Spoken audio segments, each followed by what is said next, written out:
కొంతమంది ఆడపిల్లలు బయట తిరుగుతున్నారంట. ఆడపిల్లలు అదిగో వీడియోలో వేస్తున్నారు చూడండి అమ్మ. అమ్మాయిలు నా ముందు వీడియోలో కనపడుతున్నారు. తొందరగా వచ్చి లోపల కూర్చోపోతే మీ స్క్రీన్ల మీద చూపిస్తా. భక్తికి వచ్చారు, భక్తికి వచ్చారు. జెంట్స్తో మాట్లాడుతున్నారు బయట. ఇది అన్ని సంఘాలు లాంటిది కాదక్కాయ్, ఇది గాలి తీసే సంఘం.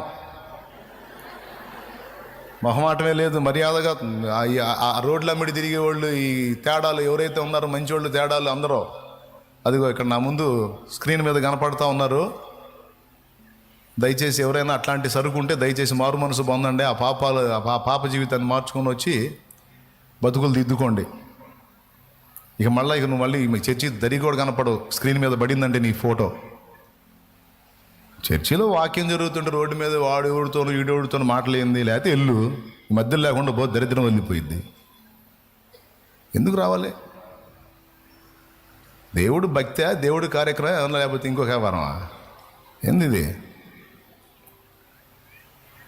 బయట వినపడుతుందా? బాకాల్లో వినపడుతుంది. వినండి, నా ముందు మొత్తం వీడియోలు వస్తున్నాయి. మీరు ఎక్కడెక్కడ ఎవరెవరితో మాట్లాడుతున్నారు? ఆడపిల్లలు పిల్లులు. దయచేసి భక్తిపరులైనటువంటి వాళ్ళందరూ కూడా దయచేసి సర్దిద్దుకోండి. చక్కగా వచ్చి మందిరంలో మర్యాద కూర్చోండి. చెప్పే మాటలేనండి. దేవునికి స్తోత్రం కలుగును గాక. ఈ సెల్ ఫోన్ బాగా అందుబాటులోకి వచ్చింది. చాలా మంచి కనపడుతున్నారు మగపిల్లలు, ఆడపిల్లలు. వాళ్ళని చూస్తే అమ్మ ఎంత భక్తిరా నాయన అనిపించేటట్టు బిల్డప్. చర్చిల్ని కూడా అడ్డం పెట్టేవాళ్ళు ఉన్నారు కొంతమంది. వాళ్ళ పైత్యం ఏ టైపులో పోయిద్దంటే, ఏ రేంజ్లో పోయిద్దంటే, ఎక్కడికంటే చర్చికి మమ్మీ, ప్రేయర్కి. ప్రేయర్కా? జాగ్రత్త పోయారమ్మా. ఏంటి డౌట్ అనుమానిస్తారు ఏంటి అసలుకి నన్ను? అసలుకి వచ్చింది దెయ్యం మొహం వేసుకొని. మరి చర్చికన్నా వచ్చిందని సైతం మొహం దాన. రోడ్డు మీద ఏం పని నీకు?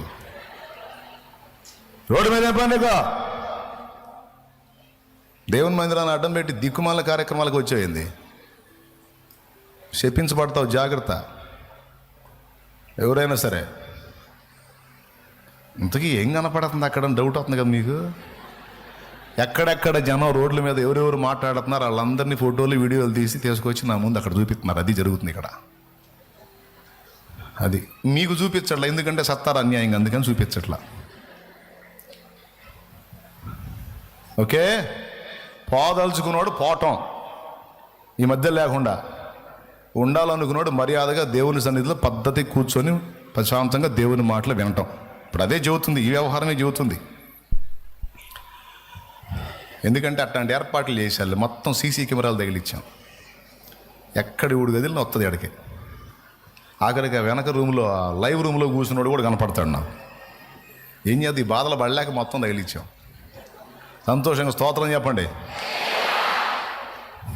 అంతే, మర్యాదగా మారు మనసు పొందితే సరే, లేకపోతే అంతర్జాతీయంగా చూపిస్తాం. ఇది లైవ్ యాడికి పోయింది తెలుసా? ప్రపంచవ్యాప్తంగా పోయింది. Very danger. కొంతమందికి ఇప్పుడు ఇబ్బంది కలిగింది. శాలే మనం అంతా మిడివేలంగా చేస్తుంటాం.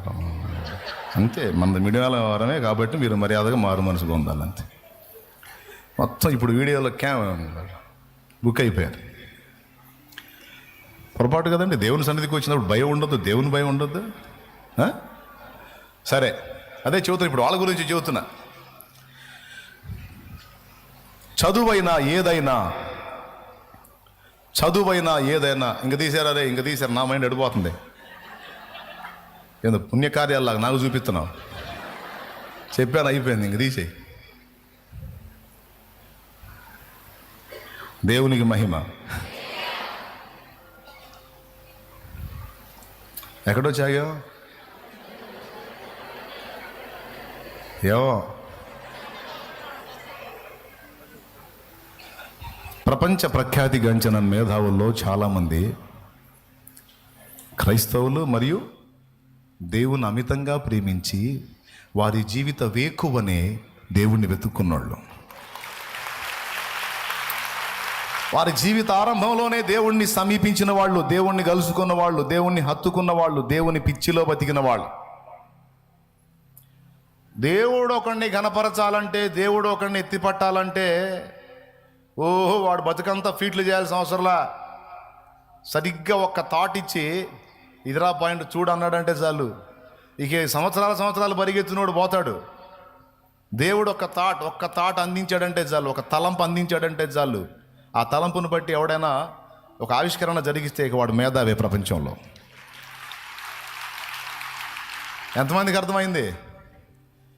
మీరు వేకువనే లేచి చాలా రాత్రి అయిన తర్వాత పండుకొనుచు మీ చేతుల కష్టార్జితమైన ఆహారము తినుచునుట వ్యర్థమే.